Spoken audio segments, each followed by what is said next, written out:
La maestra de Redes Jardín es la historial monumento para Nacional Reserva y se es inscrito en la Cultural Patrimonio Mundial por la UNESCO lista.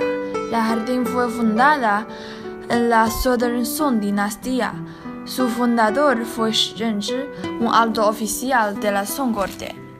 El primer nombre del jardín fue la 10.000 volúmenes. La residencia también se conoció como pescador retrato. La reina Qianlong, emperador de la dinastía Qin, un burócrata llamado Song Zongyuan comprado y construido un jardín en el sitio después de que fue rendido. Dio inspiración del nombre de pescador retrato, que llamado la Jardín Wangshiren, que significa jardín de maestro. Su más popular nombre en inglés es la Master de Redes Jardín. Darles un nombre podría expresar la del dueño de distanciamiento política y material búsquedas. La cubre una zona de jardín. Es compacto buzo, con salas, pasillos y pabellones de bien posicionado. Here is a delicate little stone bridge, which is the smallest yet the oldest in Suzhou Garden. This pavilion is built as something of a summer house to enjoy cool breeze and watch the moon. At the Mid-Autumn Festival, one can have 3 moons in view, one in the sky, one in water, and another one reflected in mirror here. Here we come to a quiet inner courtyard. In the old time, the courtyard was noted for the beautiful peony in its flower bed. So the building got the name Let's Spring Cottage, denoting the blooming season of the peony. The cottage, or the hall, used to serve as the owner's study, where he also received his intimate friends.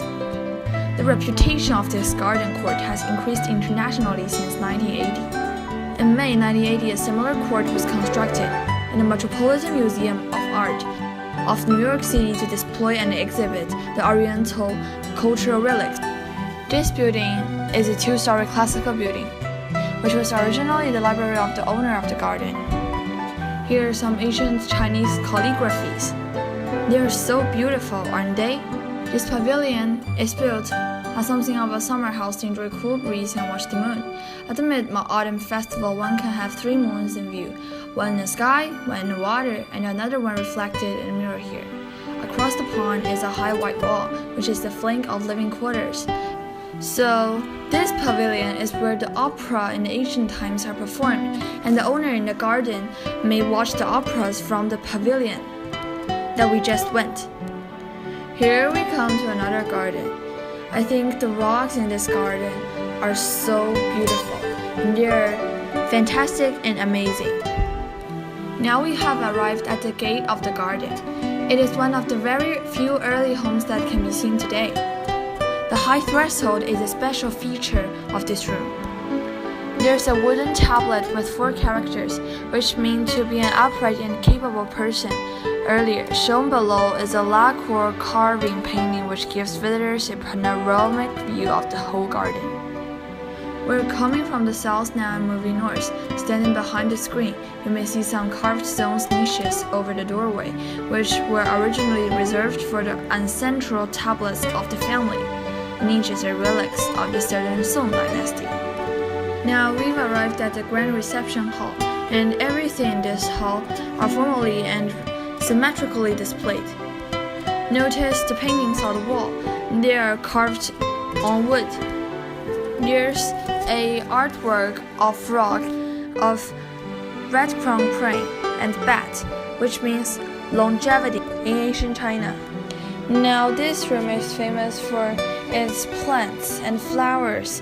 The flower here only blooms in spring, so perhaps you can come back again in spring and see how beautiful the flower is. There's also a pine tree among the plants, which means to be strong in tough conditions. Now let's come here.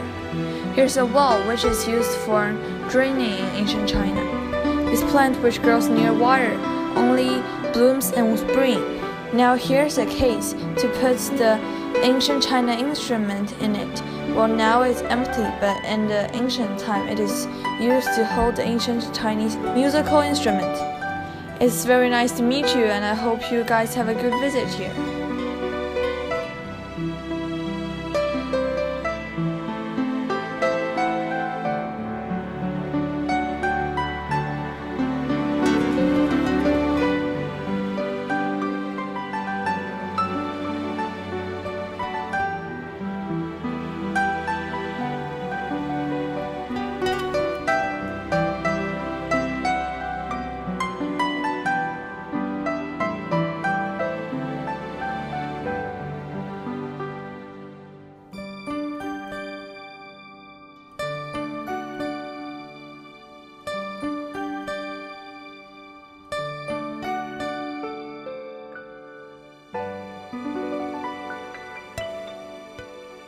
Thank you so much.